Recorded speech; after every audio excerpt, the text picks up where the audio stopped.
สบายดีเนาะทุกคนเนาะมื้อนี้เป็นอีกมื้อหนึ่งเนาะที่ว่าค่อยได้เทรดเนาะแล้วก็ได้ศึกษาเกี่ยวกับอินดิเคเตอร์ตัวใหม่เนาะเป็นอินดิเคเตอร์เกี่ยวกับ ATR เนาะทุกคนเนาะATR เนาะอินดิเคเตอร์ตัวนี้เนาะมันต้องได้ปรับค่าตั้งค่าหน่อยนึงนะทุกคนเนาะเป็นค่อนข้างว่าค่อยก็เพิ่งก็มาได้ทดลองเบิ่งหน่อยนึงเนาะแล้วก็จะมาเทรด ทดสอบเบิ่งนะว่าสิมีกำไรหลายหรือน้อยเพียงใดนะทุกคนเนาะอันนี้ก็เมื่อกี้คอยลองเทรดทั่วไปเนาะก็บ่ได้มีกำไรหยังเนาะบ่ได้มีกำไรหยังก็ยังพอดีลบนิดนึงแล้วค่อยก็พอดีเนาะจังหวะที่ว่าค่อยก็ไปได้ค้นหาในเน็ตเนาะแล้วก็ได้อินดิเคเตอร์ตัวนี้มาเป็นอินดิเคเตอร์ที่ว่าเหมาะสมเนาะสำหรับตลาดเนาะเหมาะสมสำหรับตลาดระยะสั้นสั้นๆเนาะแล้วก็การตั้งค่าเนาะความผันผวนหรือว่าให้มันตอบสนองไว้ตามตลาดที่เขาวิเคราะห์บ่จะเป็นไทม์เฟรม35 วิบ่15 วิบ่1 นาที2 3 นาที15 นาทีขึ้นกับเขาตั้งค่าเนาะทุกคนเนาะฉะนั้นอันนี้ก็นำได้ปรับการตั้งค่ามาแล้วเนาะทุกคนเนาะเดี๋ยวเขาก็จะมาเบิ่งกันเนาะว่าคลิปนี้ก็จะเป็นคลิปยาวๆเนาะบางออเดอร์ก็จะบ่ได้อธิบายอย่างแล้วก็กระเบิ่งเนาะคลิปนี้นำเทรดอยู่ประมาณ30 นาทีเนาะ30 ปลายนาทีเนาะก็จะมาเบิ่งเนาะว่าสิได้กำไรเท่าไหร่เนาะทุกคนเนาะคลิปนี้ก็พอเมื่อวานนำก็ได้ถอนไปเนาะเมื่อก่อนก็ได้ถอนไปแต่ว่าก็บ่ได้ลงคลิปเนาะแต่ได้เทรดอยู่เนาะกับทีมงานเขาเจ้าเนาะอันนี้ก็ได้มาลองเทรดเบิ่งเนาะบริหารทุนตาม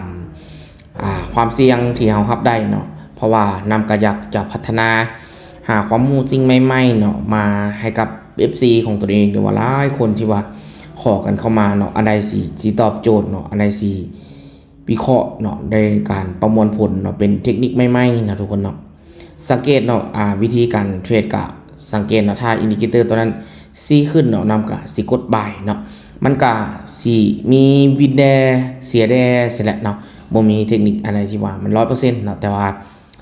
โอกาสเนาะตามที่นำเทรดเนาะก็คิดว่าตามที่อ่านเบิ่งวิธีการเนาะแล้วก็มันก็สิมีไซด์อินดิเคเตอร์ตัวนี้ควบคู่กับอีกตัวอื่นเนาะที่ว่าประมวลผลได้ยิ่งเจาะลึกเนาะตั้งแต่มื้อนี้เป็นต้นไปนะถือว่าเป็นของขวัญให้กับ FC ของนำเนาะก็ถือว่าจะพัฒนา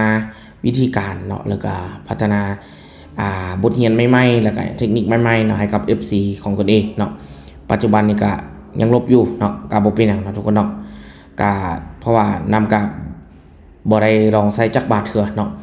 บ่ได้ลองใช้บาทที่ว่าเดี๋ยวจักหน่อยก็คือสิลืมเนาะลองไปเบิ่งเนาะเพราะว่าทุนตัวนี้ก็นำเทรดออกสไลด์นำมีกำไรนำจะเทียถอนออกทุกมือเนาะทุกคนเนาะแต่ว่าอันนี้ก็บ่เป็นหยังเนาะถือว่าลองทดลองใช้งานเบิ่งเนาะว่าจะเป็นจังไดเนาะคือวิธีการใช้ก็ถ้าอินดิเคเตอร์ซีขึ้นเนาะนำก็จะเข้าบายถ้าอินดิเคเตอร์ซีลงนำจะเข้าเซลล์เนาะตามสัดส่วนของอินดิเคเตอร์ตัว ATR เนาะทุกคนเนาะแต่ตามที่ว่านำได้ศึกษาเนาะในหลายคนเนาะที่ว่าเขาเจ้าเทรดเนาะคือต่างประเทศเขาเจ้าก็เทรด binary option ก็ใช้ก็รู้สึกว่าตอบสนองได้หลายเนาะทุกคนเนาะเนาะตัวนี้เนาะ input ตัวนั้นนำตั้งเป็น5เนาะเดี๋ยวจะปรับเส้นนิดนึงให้มันใหญ่หน่อยให้มันเห็นเนาะ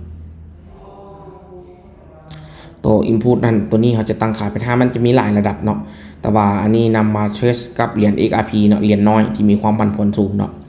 ตัวนี้ก็จากลบ100 ปลายเนี่ยก็มาเหลือลบ12นะก็ค่อยๆเป็นค่อยๆไปเนาะมันก็มีเสียไปซะแหละเนาะก็ปกตินำกับเทศนั่งเทศไปสิเลยเนาะก็ได้ก็ดีบ่ได้ก็ค่อยๆไปเนี่ยค่อยบริหารปืนไปเนาะ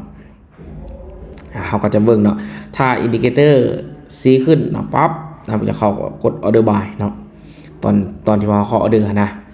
เนาะแต่ว่าหลังจะเข้าแล้วมันซีขึ้นซีลงบ่เป็นหยังเนาะเข้าแล้วเขาก็จะกดออเดอร์เนาะก็เบิ่งอัตรากันเขาก็มาเบิ่งพร้อมๆกันนี่แหละเนาะว่ามันจะมีโอกาสตอบโจทย์ส่วนใดเนาะแต่ว่านำก็ไปศึกษาเบิ่งเนาะไปเจาะลึกเบิ่งก็โอ้กับอินดิเคเตอร์ตัวนี้ถือว่ามีโอกาสเป็นไปได้เนาะแล้วก็คิดลองเบิ่งเนาะว่ามื้อนี้จะสามารถทำกำไรได้จักเหรียญเนาะตอนนี้กำไรกลับมาอั นนี้เป็นออเดอร์เนาะกำไร25เหรียญเนาะก็ไปเรื่อยๆเนาะทุกคนเนาะบริหารทุนตามงบตามพอร์ตของตัวเองเนาะก็คลิปนี้ก็ลงเป็นเพียงแนวทางการศึกษาเนาะการเป็นการเผยแพร่แบ่งปันความรู้ให้กับ FC หลายๆคนเนาะเนี่ยเนาะคันมาซีลงน้อยนึงก็เฮาก็กดขายเนาะซีลงนั้นก็กดขายคันมันเบี่ยงขึ้นฝั่งนึงก็กดซื้อเนาะก็บ่เป็นหยังเนาะก็ไปเรื่อยๆเนาะถ้าเมื่อกี้ก็มันก็งอนิดนึงเนาะมันก็บ่ซีลงก็บ่เป็นหยังเนาะมันเอียงไปทางนั้นนิดนึงก็ถ้าทุกคนลองเอาไปฝึกเนาะถ้าบ่มั่นใจก็บ่เข้าเทือกก็ได้เอาเดินเนาะรอไปก่อนก็ได้เนาะเนาะเพราะคลิปนี้เป็นคลิปแรกเนาะที่ว่านำศึกษาแล้วก็นำการได้ทดลองเทรดเนาะทดลองทดสอบนำกับ FC ทุกๆคนนี่แหละเนาะสำหรับคลิปนี้เนาะ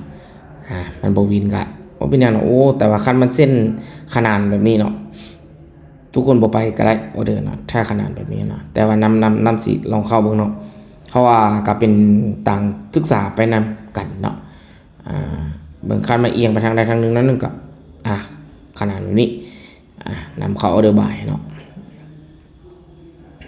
เดี๋ยวจะลองเบิ่งเนาะก็รอไปเบิ่งเนาะ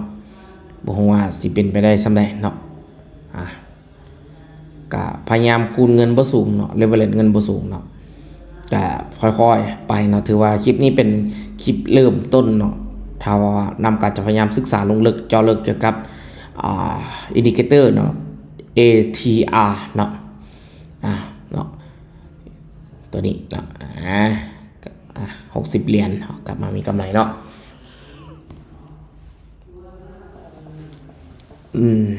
ไปต่อเรื่อยๆเด้อเนาะบางออเดอร์ก็สิบ่ได้อธิบายหยังเนาะจัก70จ้ะเนาะนำเทรดมื้อนี้ก็เป็นมื้อวันที่25เนาะ25เนาะจะเทรดจัก30-40 นาทีเนาะถือว่าทดสอบอินดิเคเตอร์ไปนำกันเนาะเบิ่งเนาะพอนำกลับไปอ่านในวิธีการใช้งานเนาะการนำใช้อินดิเคเตอร์ตัวนี้เนาะแล้วก็วิธีการตั้งค่าวิธีการอย่างต่างๆเนาะสังเกตอินดิเคเตอร์ซื้อขึ้นเนาะนำกับกดซีขึ้นก็กด buy เนาะซีลงก็กด sell เนาะ FC หลายๆคนก็ถ้าว่าอยากจะศึกษาก็ลองเอาไปศึกษาเบิ่งเนาะลองเอาไปศึกษาเบิ่งกำไร126เหรียญแล้วเนาะแล้วก็มันจะมีหลายระดับเนาะถ้าตลาดบ่ผันผวนเฮาก็ปรับค่าเนาะมันจะมีหลายตั้งค่าอยู่ให้ปรับเนาะปรับตัวเลขตามค่าตัว input อันตัวนั้นของมันเนาะ